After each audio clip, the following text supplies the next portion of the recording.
प्यारे छात्रों, आपका इस चैनल में हार्दिक स्वागत है।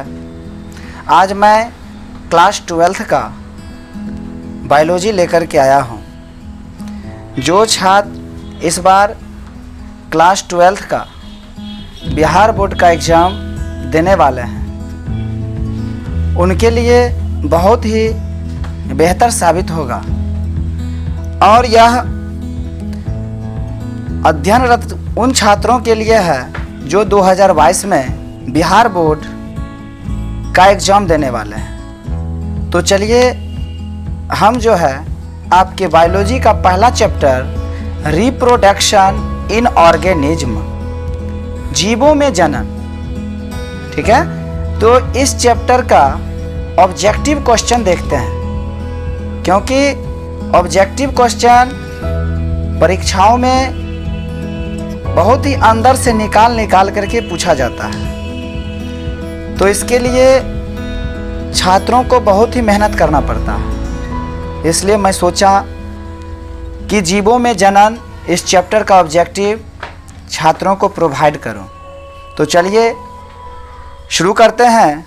तो शुरू करने से पहले जो भी छात्र इस चैनल पर नए हैं वो इस चैनल को सब्सक्राइब कर लें, बेल आइकन को दबा लें, ताकि सभी वीडियो का नोटिफिकेशन उन्हें पहले पहुंचे।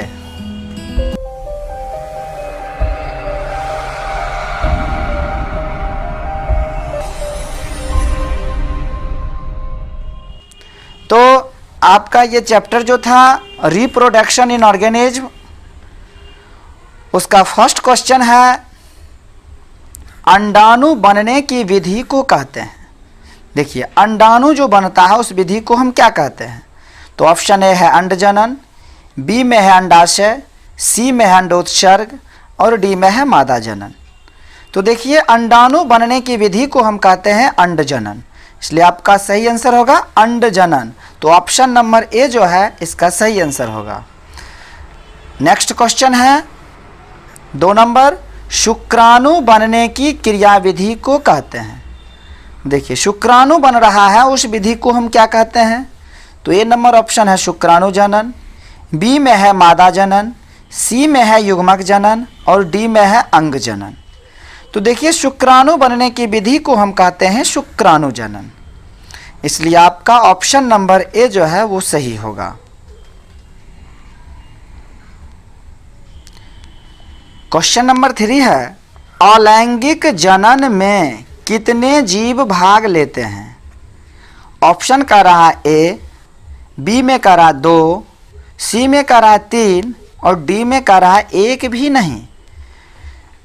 तो चलिए हम देखते हैं, अलैंगिक जनन में सिर्फ एक ही जीव भाग लेते हैं, ठीक है, एक ही पेरेंट्स जो होते हैं वो भाग लेते हैं, इसलिए मेरा ऑप्शन नंबर ए जो है वो सही होगा। कौन सा सही होगा? तो option number A. Next question है 4 नंबर, पौधों में अलैंगिक जनन निम्न में से किस विधि द्वारा हो सकता है? देखिए, पौधों में अलैंगिक जनन किस विधि से होता है? तो ऑप्शन ए कहता है मुकुलन, बी कह रहा है विखंडन, सी कह रहा है विभाजन और डी कह रहा है इनमें से सभी। तो देखिए, पौधों में जो अलैंगिक जनन होता है वो मुकुलन के द्वारा होता है, इसलिए इसका सही आंसर हो जाएगा ए। क्वेश्चन नंबर 5 है कायिक जनन निम्न में से किस प्रकार का होता है? देखिए, कायिक जनन जो है वो किस प्रकार का जनन होता है? तो ऑप्शन नंबर ए कह रहा है जड़, बी कह रहा है स्तंभ, सी कह रहा है पत्ती और डी कह रहा है इनमें से सभी। तो देखिए, कायिक जनन जो होता है वो जड़ से भी होता है, स्तंभ से भी होता है और पत्ती से भी होता है, मतलब अलग अलग पौधे में अलग अलग प्रकार से कायिक जनन होता है। तो अर्थात ये तीनों का तीनों सही है, तो मेरा सही आंसर होगा डी, इनमें से कोई नहीं। चलिए अब नेक्स्ट देखते हैं। क्वेश्चन नंबर 6, आलू में कायिक संचरण किसके द्वारा होता है? देखिए, आलू, इसमें कौन सा संचरण हो रहा है? कायिक संचरण, अर्थात हम कह सकते हैं कायिक जनन किसके द्वारा होता है? तो ऑप्शन नंबर ए आता है पत्तियां के द्वारा, बी में है स्तंभ, सी में है जड़ और डी में है बीज। तो देखिए आलू में जो कायिक जनन होता है वो स्तंभ के द्वारा होता है। किसके द्वारा होता है? तो स्तंभ के द्वारा होता है। इसलिए ऑप्शन बी जो है आपका सही आंसर होगा। क्वेश्चन नंबर 7 है, एक ही फूल के भीतर पराग कोशों का वर्तिकाग्र में पहुंचना क्या कहलाता है? देखिए फूल एक ही है, उसके अंदर जो पराग कोश हैं उसमें जो परागकण पाए जाते हैं जिसको हम इंग्लिश में कहते हैं पोलन ग्रेन, तो वो वर्तिकाग्र पर पहुंचते हैं तो उसे हम क्या कहते हैं? स्वपरागन, बी का रहा अंडोत्सर्ग, सी का रहा परपरागन और डी का रहा निषेचन। तो देखिए इसका सही आंसर होता है स्वपरागन, इसलिए ऑप्शन नंबर ए जो है इसका राइट आंसर होगा। नेक्स्ट क्वेश्चन है क्वेश्चन नंबर 8, अंडाशय से अंडा निकलने की प्रक्रिया को क्या कहते हैं? देखिए अंडाशय से क्या निकल रहा है? तो अंडा निकल रहा है, मतलब अंडाणु निकल रहा है। इस प्रक्रिया को हम क्या कहते हैं? ए में कह रहा है अंडजनन, बी में कह रहा है अंडोत्सर्ग, सी में कह रहा है रजोचक्र और डी में कह रहा है शुक्राणुजनन। देखिए अंडाशय से अंडा निकल रहा है, अगर निर्माण होता तो हम जनन में लगाते, लेकिन बाहर निकल रहा है इसलिए इसका सही आंसर होगा अंडोत्सर्ग। तो ऑप्शन नंबर बी जो है इसका सही आंसर है। क्वेश्चन नंबर 9 है, मादा मानव में अंडे का निषेचन कहाँ होता है? देखिए मादा मानव यानी फीमेल बॉडी, इसको हम क्या कह सकते हैं? Female body. मादा मानव जो होता है उसमें निषेचन कहाँ होता है? तो ऑप्शन नंबर ए है अंडाशय में, बी है गर्भाशय में, सी है योनि मार्ग में और डी है फिलोपियन नलिका में। तो देखिए अंडा का निषेचन जो होता है यानी कि अंडाणु शुक्राणु से जो है ये मिलता है फिलोपियन ट्यूब में, अर्थात मेरा आंसर जो होगा ये फिलोपियन नलिका। ठीक है, यही आपका सही आंसर होगा, ऑप्शन नंबर डी फिलोपियन नलिका में। क्वेश्चन नंबर 10 है, मानव नर में शुक्राणु भंडारण किस जनन अंग में होता है? देखिए तो ऑप्शन नंबर ए का रहा है शिश्न में, बी कहता है शुक्रवाहिका में, सी में है एपिडर्मिस में और डी है वृषण में। तो शुक्राणु का जो भंडारण होता है वो एपिडर्मिस में होता है। कहाँ होता है? तो एपिडर्मिस में। तो आपका सही आंसर हो जाएगा सी। क्वेश्चन नंबर 11 है, युग्मक में गुणसूत्र का सेट होता है। देखिए युग्मक जो है उसमें गुणसूत्र का सेट जो पाया जाता है वो क्या होता है? ए में कह रहा है n, बी में कह रहा है 2n, सी में कह रहा है 4n और डी में कह रहा है 3n। तो युग्मक का जो गुणसूत्र का सेट होता है वो सिर्फ n होता है। ठीक है, तो आपका सही आंसर हो जाएगा option number A. Question number 12 है, अलैंगिक जनन में जीवधारियों की उत्पत्ति कितने जनकों के भाग लेने से होती है? देखिए अलैंगिक जनन में कितना जीवधारी भाग लेगा ताकि वो संतान को जन्म कर सकता है, कितना जनक भाग लेगा? तो ऑप्शन नंबर ए में है 1, बी में है 2, सी में है 3 और डी में है 4। तो अलैंगिक जनन में सिर्फ एक ही जनक भाग लेते हैं, इसलिए एक ऑप्शन नंबर ए जो है आपका राइट आंसर होगा। क्वेश्चन नंबर 13 है, माता द्वारा दिए गए युग्मक और पिता द्वारा दिए गए युग्मक के संलयन से क्या होता है? देखिए माँ का युग्मक है और पिता का युग्मक है, अर्थात माँ के युग्मक को हम कह सकते हैं फीमेल गैमेट्स और पिता के युग्मक को कह सकते हैं मेल गैमेट्स। जब गैमेट्स दो आपस में मिलता है तो युग्मनज का निर्माण करता है। इसलिए देखिए आपका ऑप्शन नंबर ए में है युग्मक, बी में है युग्मनज, सी में है संतति और डी में है क्लोन। तो देखिए किसका निर्माण होता है? तो युग्मनज का निर्माण होता है, इसलिए आपका सही आंसर होगा बी। क्वेश्चन नंबर 14 है, वह प्रक्रिया जिसके द्वारा नर युग्मक एवं मादा युग्मक बनते हैं कहलाती है। देखिए नर युग्मक और मादा युग्मक बन रहा है। वैसे आपको पता होगा कि युग्मक बनने की प्रक्रिया को हम युग्मक जनन कहते हैं। क्या कहते हैं? तो युग्मक जनन कहते हैं। युग्मक बनने की प्रक्रिया को युग्मक जनन कहते हैं। तो मेरा ऑप्शन ए में कह रहा है निषेचन, बी में कह रहा है भ्रूण जनन, सी में कह रहा है युग्मक जनन और डी में कह रहा है आकार जनन। तो युग्मक बनने की प्रक्रिया को हम क्या कहते हैं? युग्मक जनन। तो ऑप्शन नंबर सी जो है ये उसका राइट आंसर होगा।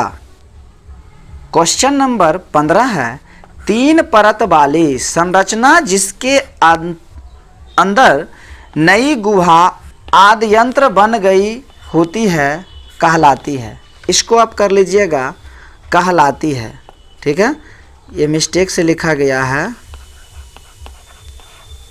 कहलाती कर लीजिएगा इसको, ठीक है। तो ऑप्शन ए है ब्लास्टूला, बी में है गेस्टूला, सी में है विदलन और डी में है कोई नहीं। तो देखिए 3 परत वाली जो संरचना होती है उसके अंदर जो नई गुहा आदि तंत्र यानी अर्चेंटेरन का जो निर्माण होता है वो कहलाती है गेस्टूला। क्या कहलाती है? गेस्टूला। तो ऑप्शन नंबर बी जो है वो सही आंसर हो जाएगा। 16 नंबर क्वेश्चन है, वह जीव या पौधा जिसके शरीर में नर तथा मादा दोनों प्रकार के जनन पाए जाते हैं वो कहलाते हैं। देखिए वो जीव हो या पौधा, नर और मादा दोनों एक ही में पाया जाता है तो उसको हम क्या कहते हैं? तो ऑप्शन नंबर ए कह रहा है स्पोर, बी कह रहा है युग्मन, सी कह रहा है उभयलिंगी और डी कह रहा है एकलिंगी। तो देखिए उभयलिंगी जो होता है उसमें नर और मादा दोनों जननांग पाए जाते हैं। तो ऑप्शन नंबर सी जो है वो आपका राइट आंसर होगा। नेक्स्ट क्वेश्चन है 17 नंबर, किस प्रकार के जनन करने वाले प्राणियों में अधिक विभिन्नताएं देखने को मिलती है? तो ए में कह रहा है लैंगिक जनन, बी में है अलैंगिक जनन, सी में है युग्मक जनन और डी में है कायिक जनन। तो देखिए सबसे अधिक जो विभिन्नता पाया जाता है वो लैंगिक जनन में पाया जाता है, इसलिए किस में पाया जाता है? तो लैंगिक जनन में। तो लैंगिक जनन ऑप्शन नंबर ए आपका सही आंसर होगा। 18 का रहा वह प्रक्रिया जिसके अंतर्गत जीव समजात शिशुओं को जन्म देकर अपनी प्रजाति को निरंतर बनाए रखता है कहलाती है। यह कहता है जिस प्रक्रिया के द्वारा कोई भी जीव समजात मतलब अपने ही समान बच्चे को जन्म देते हैं, संतान को जन्म देते हैं, वो क्या कहलाती है? तो ए में कह रहा है जनन, बी में कह रहा है लैंगिक जनन, सी में कह रहा है अलैंगिक जनन और डी कह रहा है युग्मक जनन। तो देखिए जनन हो इसका सही आंसर होगा। इसका सही आंसर क्या होगा? जनन होगा, इसलिए ऑप्शन नंबर ए जो है इसका राइट आंसर होगा। क्वेश्चन नंबर 19 है, जंतु जो शिशुओं को जन्म देते हैं कहलाती है। कौन सा जंतु है जो शिशु को जन्म देता है वो क्या कहलाती है, उसको हम क्या कहते हैं? तो ए में कह रहा अंडज, बी में कह रहा जरायुज, सी में कह रहा उभयचर और डी में कह रहा द्विलिंगी। तो देखिए जंतु जो शिशु को जन्म देते हैं उसको हम कहते हैं जरायुज। क्या कहते हैं? जरायुज। इसलिए ऑप्शन नंबर बी सही आंसर है। अंडे से लेकर वयस्क तक बनने की संपूर्ण प्रक्रिया को कहते हैं। तो देखिए अंडे से लेकर के वयस्क तक बनेगा उस संपूर्ण प्रक्रिया को हम क्या कहते हैं? तो ऑप्शन नंबर ए कह रहा गर्भाधान, बी कह रहा निषेचन, सी कह रहा परिवर्धन और डी कह रहा विदलन। तो देखिए अंडे से लेकर वयस्क तक बनने की संपूर्ण प्रक्रिया को हम कहते हैं गर्भाधान। क्या कहते हैं? गर्भाधान कहते हैं। इसलिए option number A is right answer. किसी निषेचित अंडज से बीज के विकास को कहते हैं। ऑप्शन नंबर ए है बीबी पोरस, बी में है पार्थोनोकॉपी, सी में है एपोगेमी और डी में है एपोस्पोरी। तो देखिए इसका सही आंसर होगा पार्थोनोकॉपी, ठीक है। तो ऑप्शन नंबर बी जो है इसका राइट आंसर होगा। क्वेश्चन नंबर 22 है, एफायरा लार्वा ओरेलिया में पाया जाता है, इसका निर्माण किस विधि से होता है? देखिए कह रहा है कि एफायरा जो है ये लार्वा ओरेलिया में पाया जाता है, तो इसका निर्माण किस विधि से होता है? तो ऑप्शन नंबर ए है रीजेनरेशन, बी है खंडीकरण, सी में है टूटन और डी है एस्ट्रोवाइलेशन। तो देखिए एफायरा जो पाया जाता है लार्वा ओरेलिया में, इसका जो निर्माण होता है, अर्थात हम कह सकते हैं कि एफायरा का जो निर्माण होता है वो एस्ट्रोवाइलेशन से होता है। किस प्रक्रिया से? तो एस्ट्रोवाइलेशन प्रक्रिया से। इसलिए ऑप्शन नंबर डी जो है सही आंसर होगा। 23 नंबर क्वेश्चन है, जीरेंटोलॉजी में किसका अध्ययन होता है? देखिए, तो ए में कह रहा पक्षी, बी में कह रहा अस्थि, सी में कह रहा एजिंग और डी में कह रहा पृथ्वी। तो जीरेंटोलॉजी जो है इसके अंतर्गत हम अध्ययन करते हैं एजिंग के बारे में। किसके बारे में? तो एजिंग के बारे में। तो आपका सही आंसर हो जाएगा सी। नेक्स्ट क्वेश्चन है 24 नंबर, निम्नलिखित में से किस में बिना निषेचन द्वारा प्रजनन की क्षमता होती है? तो ए में कह रहा है मकड़ा, बी में कह रहा गाय, सी में कह रहा मधुमक्खी और डी में कह रहा केचुआ। तो देखिए, मधुमक्खी में निषेचन नहीं होता है, ठीक है। तो मधुमक्खी में निषेचन नहीं होता है, तो अर्थात इसका सही आंसर होगा मधुमक्खी। तो ऑप्शन नंबर सी, ठीक है। मधुमक्खी में वैसे अगर पूछता है कि मधुमक्खी में कौन सा निषेचन होता है या कौन सा जनन होता है, तो आप बताइएगा कि मधुमक्खी में अनिषेक जनन होता है। मधुमक्खी में कौन सा जनन होता है? तो अनिषेक जनन होता है, याद रखिएगा। ये भी क्वेश्चन आपको पूछ सकता है। नेक्स्ट क्वेश्चन है 25 नंबर, प्याज के युग्मक में गुणसूत्रों की संख्या होती है। वेरी सिंपल है, ये तो आपको याद रखने योग्य है कि 16 होता है। प्याज में गुणसूत्र की संख्या कितना होता है? तो 16 होता है। तो ऑप्शन नंबर बी जो है इसका सही आंसर हो जाएगा। नेक्स्ट क्वेश्चन है क्वेश्चन नंबर 26, किसी अनावर्तबीजी में इंडोस्पर्म भ्रूणपोष है। देखिए, इंडोस्पर्म को हम हिंदी में क्या कहते हैं? तो भ्रूणपोष कहते हैं, ठीक है। कहता है ऑप्शन नंबर ए में अगुणित, बी में कह रहा द्विगुणित, सी में कह रहा त्रिगुणित और डी में कह रहा कोई नहीं। तो ये भ्रूणपोष जो होता है ये त्रिगुणित होता है, इसलिए आपका सही आंसर हो जाएगा सी, यानी त्रिगुणित। 27 नंबर क्वेश्चन है, किसी पुष्प के अंडाशय होते हैं। देखिए, किसी पुष्प का अंडाशय होता है, अगुणित होता है या द्विगुणित होता है या त्रिगुणित होता है या चतुर्गुणित होता है। तो देखिए, पुष्प का जो अंडाशय होता है वो द्विगुणित होता है। क्या होता है? द्विगुणित होता है, इसलिए इसका सही आंसर हो जाएगा बी। नेक्स्ट क्वेश्चन है क्वेश्चन नंबर 28, पौधों में अर्धसूत्री विभाजन किस में होता है? पौधा में कौन सा विभाजन हो रहा है? तो अर्धसूत्री विभाजन। ए में कह रहा मूल छोर, बी में कह रहा द्विगुणित, सी में कह रहा तना के छोर और डी में कह रहा परागकोश। तो देखिए, 28 का सही आंसर जो होगा ये परागकोश होगा, तो इसलिए आपका ऑप्शन नंबर डी जो है वो सही आंसर होगा। 29 कह रहा है कि द्विनिषेचन किस में पाया जाता है, ठीक है।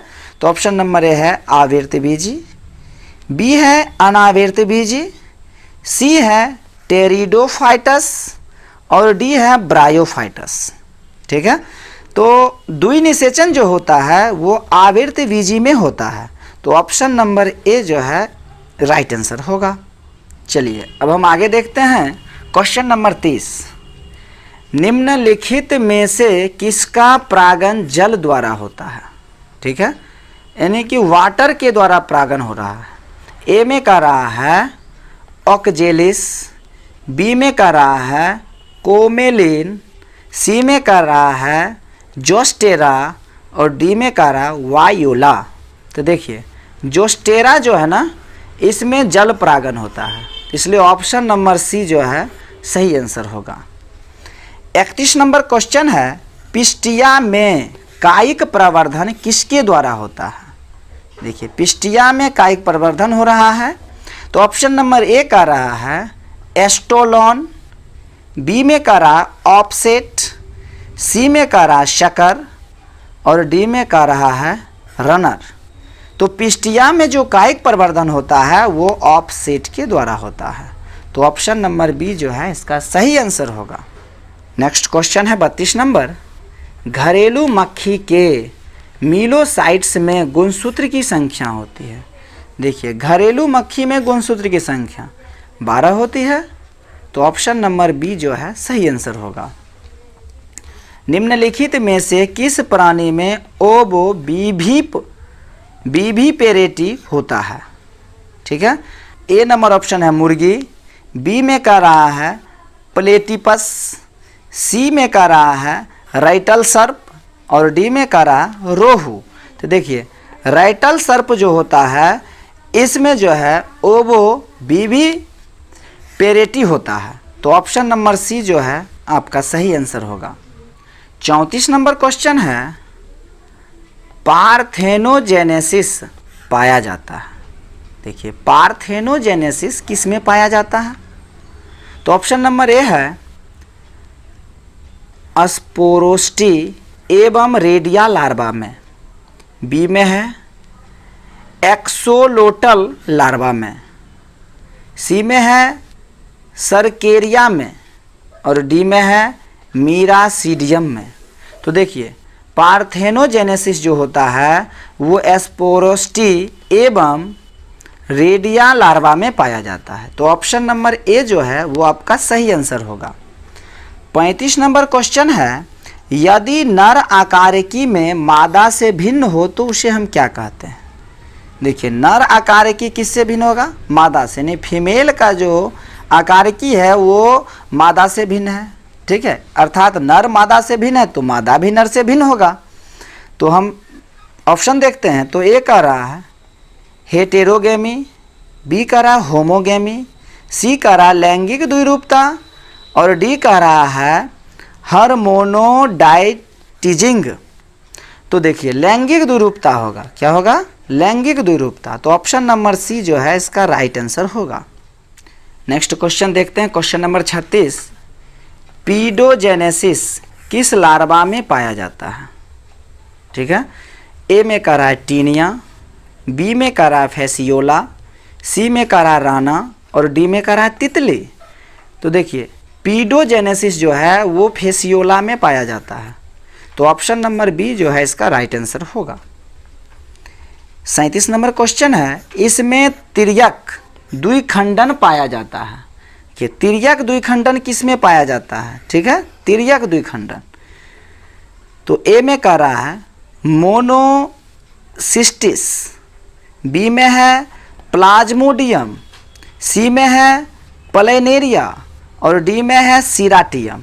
तो सीराटियम में जो है तिर्यक द्विखंडन होता है। तो ऑप्शन नंबर डी जो है इसका सही आंसर होगा। नेक्स्ट क्वेश्चन है 38 नंबर, प्राणियों में यौवना अवस्था के बाद आता है। देखिए यौवना अवस्था के बाद क्या आता है? तो ए में कह रहा है कायिक अवस्था, बी में कह रहा प्रजनन अवस्था, सी में कह रहा प्रौढ़ावस्था और डी में कह रहा वृद्धावस्था। देखिए ये आपका प्रजनन अवस्था होगा। ऑप्शन नंबर बी जो है ये सही होगा। 39 नंबर क्वेश्चन है, निम्नलिखित में कौन सा कर्म सही है? देखिए ये जो कर्म जो दिया है ना ये पूछ रहा कौन सा सही है। तो युग्मक जनन, उसके बाद है संयुग्मन, उसके बाद है भ्रूण जनन, उसके बाद है युग्मनज। ठीक है, बी में देखिए दिया है संयुग्मन, युग्मक जनन, युग्मनज, भ्रूण जनन। सी में दिया है युग्मक जनन, संयुग्मन, युग्मनज और भ्रूण जनन। डी में है युग्मनज, भ्रूण जनन, संयुग्मन और युग्मक जनन। देखिए सबसे पहले क्या होता है, युग्मक का निर्माण होता है, उसको हम कहते हैं युग्मक जनन। उसके बाद दोनों युग्मक मिलता है, उसको कहते हैं संयुग्मन। उसके बाद दोनों युग्मक मिलने के फलस्वरूप युग्मज का निर्माण होता है। ठीक है, और यही युग्मनज जो विकास करता है तो उससे जो है भ्रूण जनन होता है, भ्रूण का निर्माण होता है। अर्थात ऑप्शन नंबर सी जो है ये उसका राइट आंसर होगा। क्वेश्चन नंबर 40 कहता है, तोता का सबसे अधिक उम्र क्या है? देखिए तोता जो है ना वो 140 वर्ष तक जीवित रहता है। तो देखिए ऑप्शन नंबर डी जो है ये इसका सही आंसर होगा, 140 वर्ष। नेक्स्ट क्वेश्चन है, निम्नलिखित में कौन सा पौधा द्विलिंगी है? ठीक है, देखिए पपीता, बी में कहता है खजूर, सी में कहता है नारियल और डी में कहता है कोई दो। ऐसा है ही नहीं। पपीता जो होता है ना वो एक लिंगी होता है, खजूर भी एक लिंगी होता है, तो बचा क्या है? नारियल। तो नारियल जो है ये द्विलिंगी होता है, अर्थात आपका आंसर सी जो है नारियल, ये बिल्कुल सही आंसर होगा। अब हम देखते हैं 42 नंबर क्वेश्चन, कौन सा द्विलिंगी जानवर है? अब देखिए जानवर का कर्म दिया है, तो इस कर्म में क्या होगा कि टोटल का टोटल जो भी है वो सब का सब द्विलिंगी होना चाहिए। यानी ए का ऑप्शन है केचुआ, हाइड्रा तथा जोंक। बी में है तिलचट्टा, एस्केरिस तथा हाइड्रा। सी में है केचुआ, एस्केरिस तथा जोंक। डी में है एस्केरिस, तिलचट्टा तथा हाइड्रा। तो देखिए केचुआ, हाइड्रा और जोंक ये तीनों का तीनों जो है द्विलिंगी होता है, लेकिन इसमें देखिए एक तिलचट्टा आ गया और एक एस्केरिस आ गया और एक हाइड्रा आ गया। हाइड्रा तो द्विलिंगी है, हाइड्रा क्या है? द्विलिंगी है, लेकिन अब आप देखिए एस्केरिस ये द्विलिंगी है ही नहीं, तो ये जो है आपका ऑप्शन गलत हो गया। तो इसी प्रकार ये सब में जो है वही सब दिया हुआ है, इसमें देखिए कोई जोंक एक्स्ट्रा दे दिया है, ठीक है। तो आपका ऑप्शन नंबर ए जो है ये राइट आंसर होगा। 43 नंबर क्वेश्चन है, सेब का गुद्देदार खाने योग्य भाग है। देखिए सेब का कौन भाग गुद्देदार होता है जिसको हम खाते हैं? ए में कह रहा है थैलेमस, बी में कह रहा है न्यूशिलस, सी में कह रहा है अंडाशय और डी में कह रहा है भ्रूणपोष, ठीक है।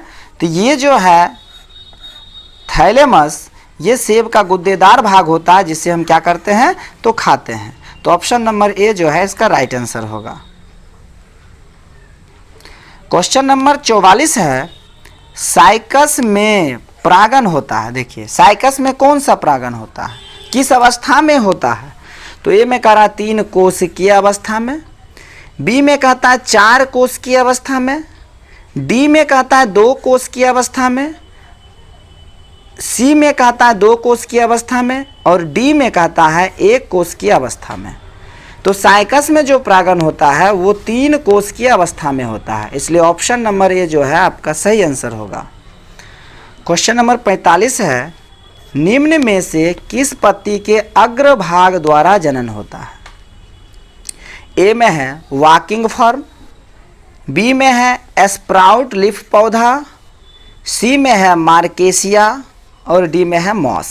देखिए वॉकिंग फॉर्म नामक जो पौधा है इसमें जो जनन होता है वो पत्ती के अग्रभाग से होता है, इसलिए option number A is the right answer. Question number 46 कहता है, आलू के कंद में आंखें होती है, ठीक है। आलू के कंद में जो आंखें होती है वो कहाँ होती है? ए में कहता है पुष्प कलिकाएं में, बी में कहता है प्रारोह कलिकाएं में, सी में कहता है कक्षस्थ कलिकाएं में, डी में कहता है मूल कलिकाएं में। देखिए आलू का जो आँख होता है ना वो कक्षस्थ कलिकाएं में होता है। किस में होता है? तो कक्षस्थ कलिकाएं में होता है, इसलिए ऑप्शन नंबर सी जो है सही आंसर होगा। चलिए अब आगे देखते हैं। नेक्स्ट क्वेश्चन है 47 नंबर, निम्नलिखित में से कौन सा पादप उभयलिंगाश्रयी होता है? ठीक है, तो ऑप्शन नंबर ए है मार्केंसिया, बी है पाइनस, सी है साइकस और डी है पपीता। देखिए उभयलिंगी जो पौधा होता है वो है पाइनस। वो क्या है? तो पाइनस है, पाइनस। तो ऑप्शन नंबर ए जो है इसका राइट आंसर होगा। नेक्स्ट क्वेश्चन देखते हैं, निम्न में से कौन एक लिंगी है? ठीक है, तो ए में कह रहा है सरसों, बी में कह रहा है उड़हुल, सी में कह रहा है पपीता और डी में कह रहा है इनमें से कोई नहीं। देखिए ये जो सरसों है ना ये द्विलिंगी है। उड़हुल ये आपको कहीं कहीं उड़हल भी लिखा हुआ मिलेगा, उड़हल। ठीक है, क्या मिलेगा? तो उड़हल मिलेगा। ठीक है, ये उड़हुल जो है इसको आप उड़हल भी लिख सकते हैं। उड़हल क्या लिख सकते हैं? उड़हल। अर्थात इस उड़हल को ही हम लोग, एक फूल आप लोग सुने होइएगा जिसको हम अड़हुल कहते हैं। अड़हुल, अड़हुल का फूल होता है। ठीक है, ये इसका ठेठी भाषा में होता है अड़हुल।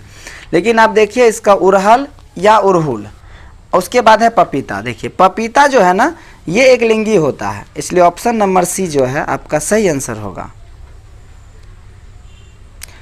49 नंबर क्वेश्चन है, गैमीट के निर्माण को कहते हैं। देखिए गैमीट, जिसको हम गैमेट्स भी कहते हैं, तो इसका निर्माण को क्या कहते हैं?